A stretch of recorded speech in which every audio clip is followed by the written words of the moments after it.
To link two Angular projects, you can utilize an Angular workspace which allows you to manage multiple applications and libraries within a single development environment. Here's a high-level overview of the steps you might follow. Create an Angular workspace. Use the Angular CLI to create a new workspace without a default application. In new My Workspace, create application equals false. Add Angular applications. Within the workspace, generate new applications as needed. Generate application app 1. Generate application app 2. Create a shared library.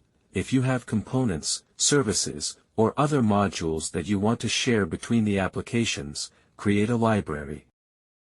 Generate library shared lib. Import the library in applications. In the angular.json file, ensure that your applications are set up to include the shared library. Build and serve. You can build each application separately and serve them as needed.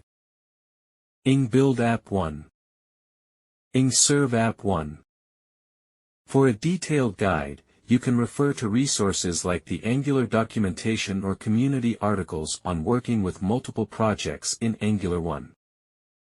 Remember, this is a simplified explanation. Depending on your specific requirements, such as if you need to share a backend or if you're working with monorepos, you might need to adjust these steps accordingly.